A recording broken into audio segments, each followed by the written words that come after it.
Hey, doing good. How you doing? Good to see you. Yeah. Hey, Sean, Matt talked a lot to us today about continuity, the importance of coming back with two coordinators, the same systems. How important is that to you guys? Oh, it's very important. I mean, we're just going to try to pick up where we left off and just kind of get that momentum rolling back in.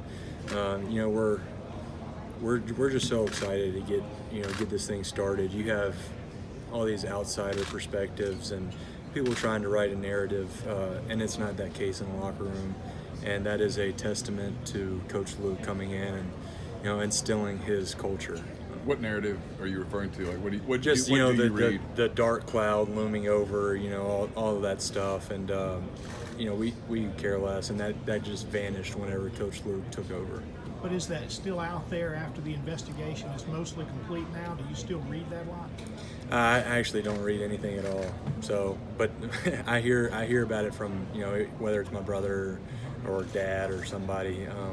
But I've literally not even in my mind. So, just kind of focused on the task at hand. How much different is it like right now than maybe it was 51 weeks ago when Coach Freeze was fired and there was all the talk about what was going to happen with sanctions and all of those things. There were so many question marks around your program that really aren't there now. How different is it? It's incredible, and you talk about Coach Luke and how he was able to bring in a culture less than a month before the season and bring in that culture and get guys to buy into that, that hard-working mentality, blue collar, battle adversity, embrace the adversity, and the guys have adopted that, and we take pride in that as a locker room, and just kind of overcoming any adversity that comes our way. So he's done an incredible job, obviously, and I can't say enough about him.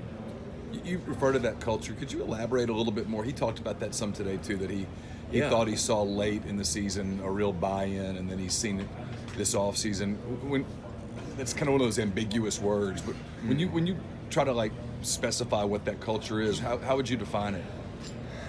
I'll talk about how he implemented it. So, every day we hear, you're going to have these messages in team meetings about, we have adversity, here's how we're going to overcome it, and here's how we're going to battle it.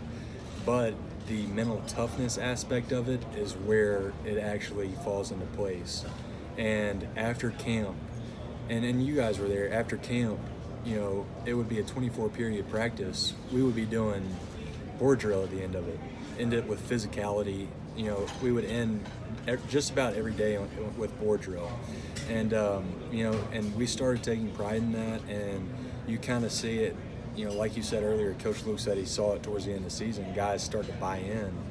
You have a minute and 30 seconds left at the end of Kentucky. We're down 3 or however many, and you have to drive down the field. Well, what you're going to do is revert back to your training. You don't have time to process this situation. So what we kind of learned to do is to revert back to your training, and you have no other option.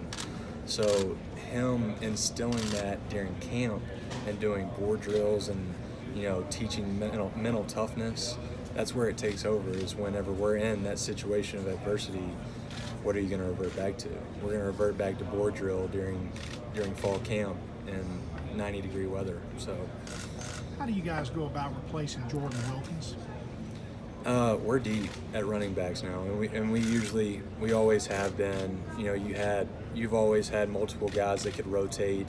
This year you're going to have Scotty Phillips came in and just impressed the heck out of everybody. Had an incredible spring. And then you got guys like Blue that, possibly coming back this year, Devon Penniman.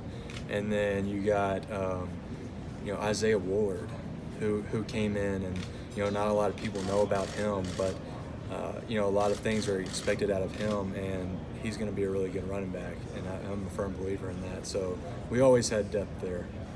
The marketing film that you guys did with Tamu, Bodyguards. Were there a lot of outtakes on that, or did the acting come pretty naturally? I think Jordan told some people earlier, and they're like, "So you stabbed your face with a fork?" I was like, "Yeah, I did stab my face with a fork. Who told you that?" So we had to do multiple takes because I was biting the Brussels sprout off the fork, and I was going in really fast, and we had to adjust it a little bit because I went in too hard and stabbed my face with a fork.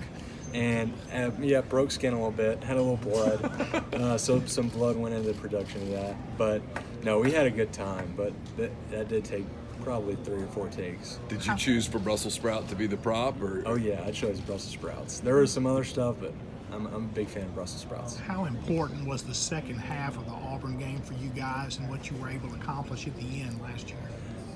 Well, I mean, we refer to that halftime in the locker room as kind of the turning point, and did as the season towards the latter of the season, and it was just kind of like, I don't want to use the word ultimatum, but it almost was. This is kind of, you have to come along now, or else you're going to be in a lot deeper trouble, because not any week is going to get easier. And so it was the turning point, I do believe, and we came out and started to perform and started to click a little bit, and you saw a lot more out of a lot of guys, and so it was I do consider it a turning point.